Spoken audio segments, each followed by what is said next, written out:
Today is May 30th, Wednesday, and I'm your host, Paula Hersey. On today's show, we learn about a story of Vietnam after the war from author Dave Bushy and talk ticks with the Barnstable County entomologist. A look at today's weather first. Not quite as warm as yesterday, but still a nice day to be out there. Mostly sunny skies, highs near 70, and sunset at 8:08 p.m. tonight. Let's start with some news you can use. Senior Services Director Madeline Noonan was voted in as the Vice President of the Massachusetts Councils on Aging for a 2-year term.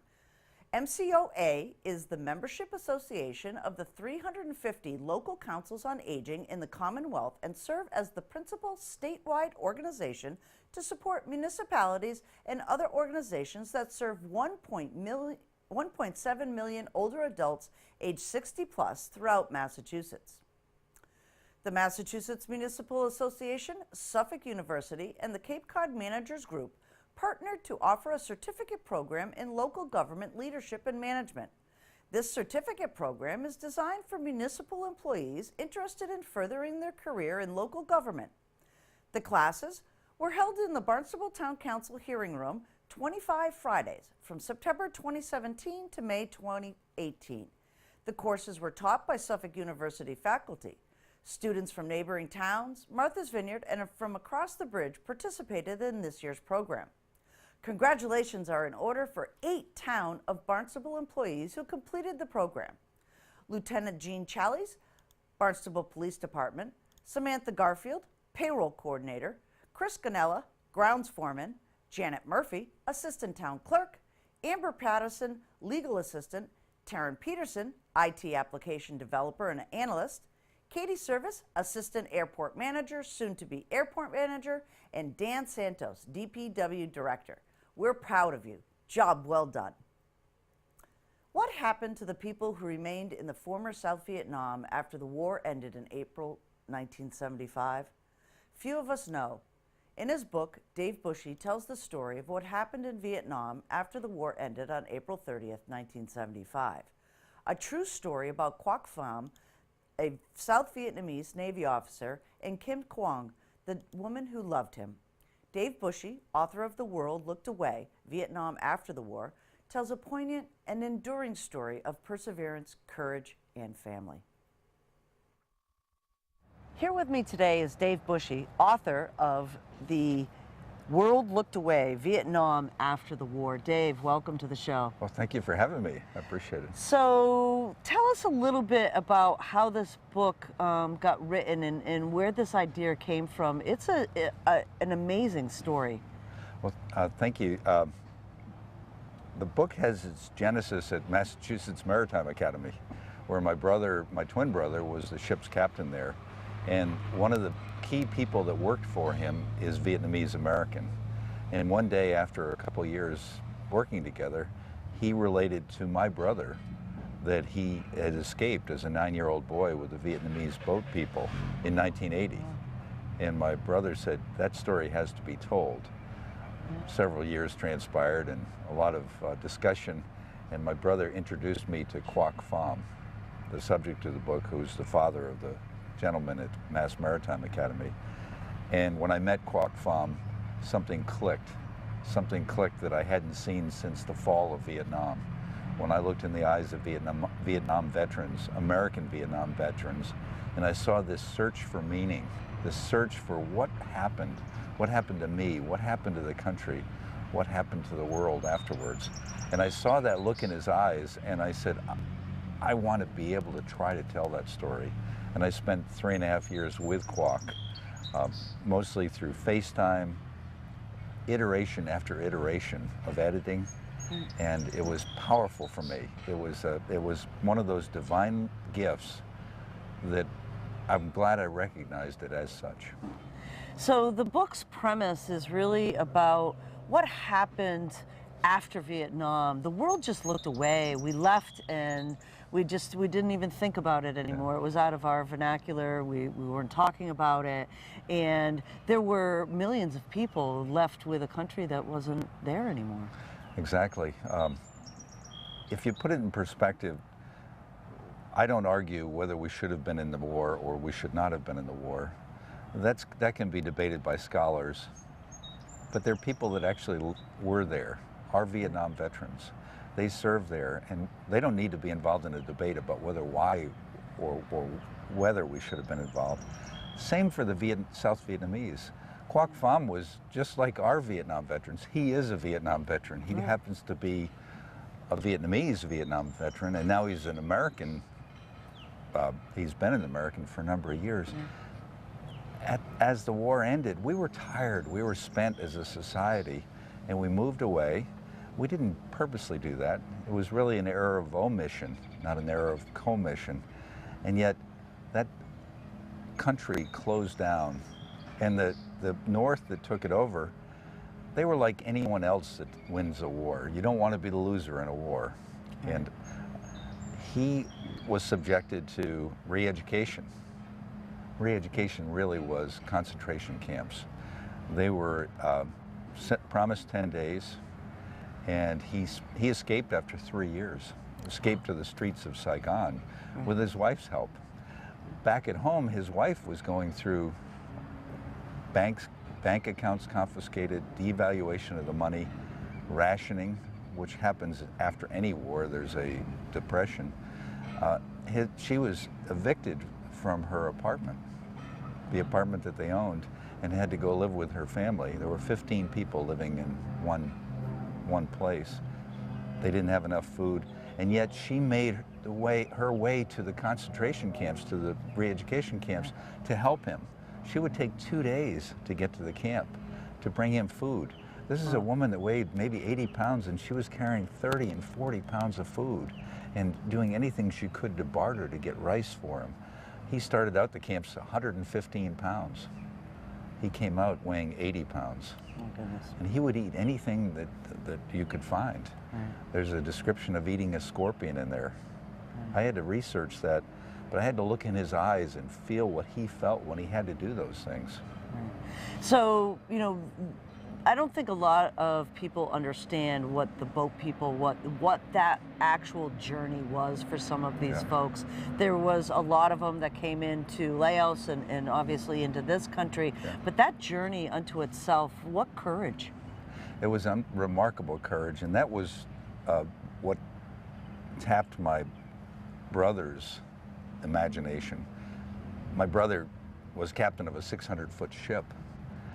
Quoc was a trained captain, Maritime Academy in Saigon, trained naval officer. He went in a 37-foot boat, and everybody watching this knows boats and knows ships. 37-foot boat with 55 people aboard. Wow. And he purposely headed into a storm, into the South China Sea. He did that because that's the best way to escape. You're not going to be followed. What courage. What courage for Quoc, but for the people that said, I am willing to give up everything. And they used gold to pay for things. They like any society, you try to harbor away a little gold here and there, and you pay an ounce here or an ounce there to pay for your journey. They were locked below deck. 55 people in a hold no more than 3.5 feet high. And then they nailed the hatches shut, so that if they were boarded, it did not appear as if there was anybody on board the boat. And he had for 4 days, but he was such a great navigator, and he was so courageous and such a good leader that he made his way to the shipping lanes. And again, divine providence, an American combat stores ship, 600-foot ship like my brother's ship, came upon him and saved him. Right. And, so your book is available in several different bookstores here in the Cape as well as on Amazon, but Quoc Pham is coming and going to speak with you at a couple of events, especially over at the college, right? Yeah, we're so blessed. We're going to be kicking off a series by Follett Bookstores to tell the stories of what authors have written, and we're going to kick it off on June 7th at 6 p.m. and Quoc Pham is flying in from California to be with me. And we are such dear friends, and we know each other so well that we actually have a repartee, and it's an interview. Just like you're an expert interviewer, I think I've become a better interviewer. I'm not an expert like you. but we interview. I say, tell me about a time in the book, and then I do some readings. But the college has been great, and any money we make from that, we're going to give to the Education Foundation, because the college needs our support and help, and I think it's a great community gathering place. We're also going to be in Orleans at the library in the evening at 6 p.m. on June 6th, Wednesday, June 6th, and then we're going to also be at Chatham Library on the 9th at 2 p.m. So a little mini book tour here, Quoc Fam flying in. I mean, just in the story is just, again, the courage of these people that, you know, they took it upon themselves to just leave everything that they had, and you know, after years of war. Thank you for telling the story, Dave. I really am looking forward to reading the book. It was an honor. It was a distinct honor. But thank you for having me. I appreciate it. Thank you. Deer ticks are most famous for carrying the bacterial infection known as Lyme disease. But more recently, they have been discovered locally to harbor babiosis, anaplasmosis, and relapsing fever. Barnstable County entomologist Larry Dapsis has all the information to protect your family, your yard, and your pets this season from these life-altering insects.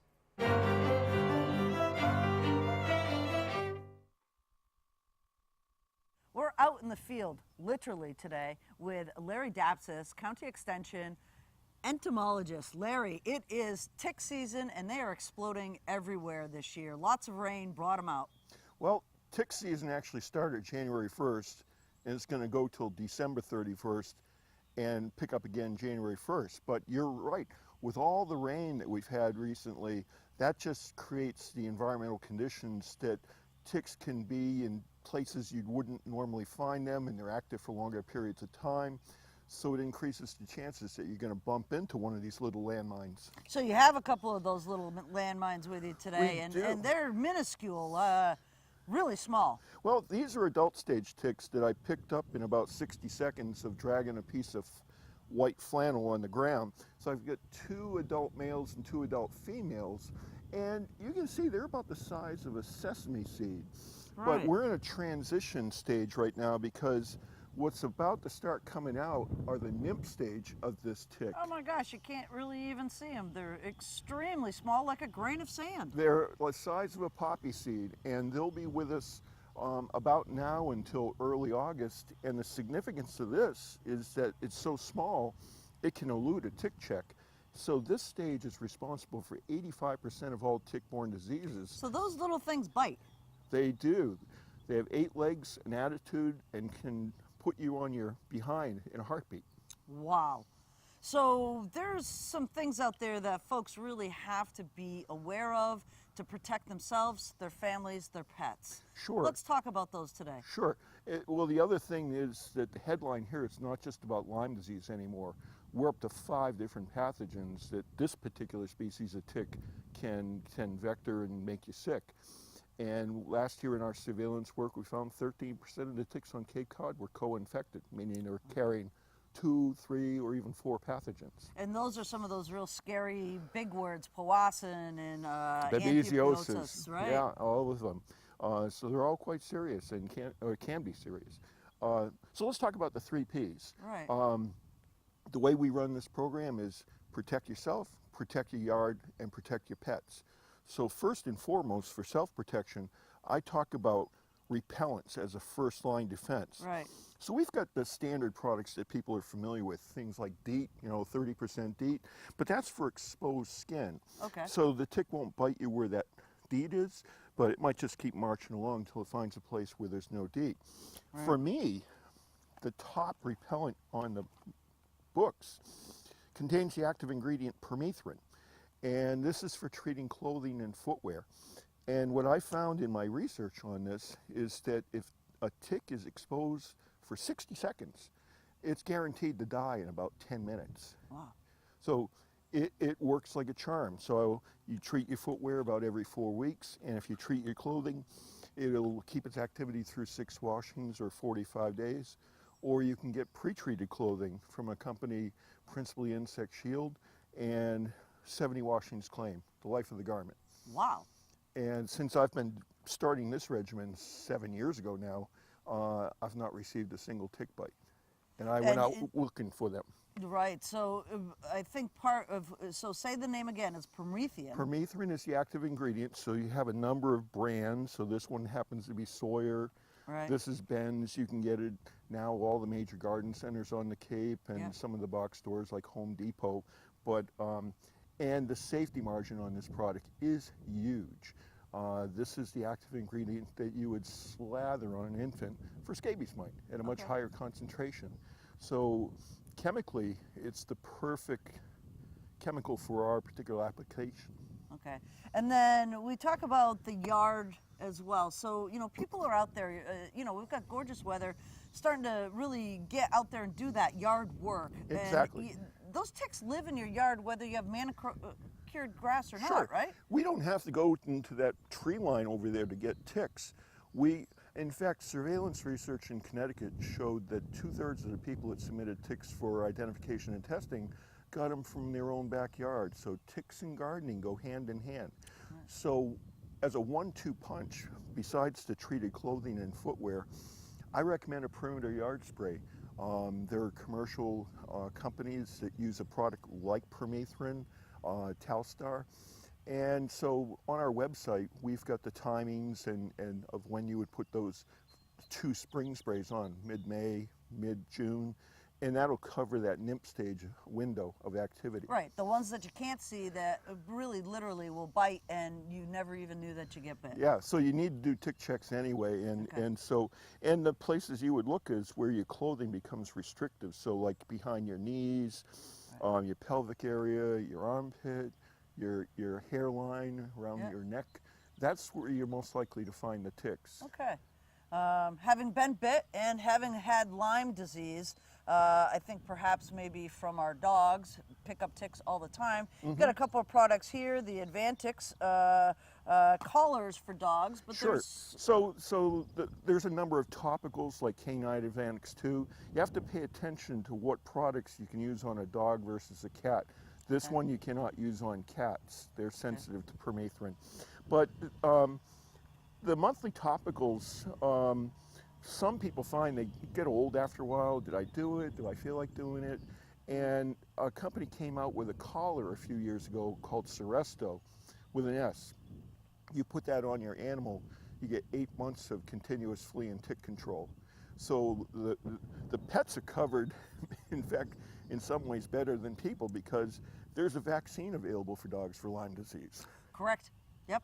Absolutely, and I think what a lot of people don't understand is that, even if you think it's just a dog tick, they're picking up these little nymph things you don't even see on their fur and on their skin. So, if you're snuggling with them on the couch or something like that, you really have to be aware that you need a product on them that's going to kill them in that small stage as well. Exactly, and if the tick falls off the animal for whatever reason, once that happens, it's going to die fairly shortly because ambient humidity inside a house isn't that high. Right. Excellent. Well, Larry, what other things can you tell folks? We just need to protect ourselves. We need to be smart. We need to be tick safe. I tell people that don't be afraid of your environment because there are people that don't want to go outside anymore. Don't fear your environment, but understand your environment. Right. Thank you so much, Larry.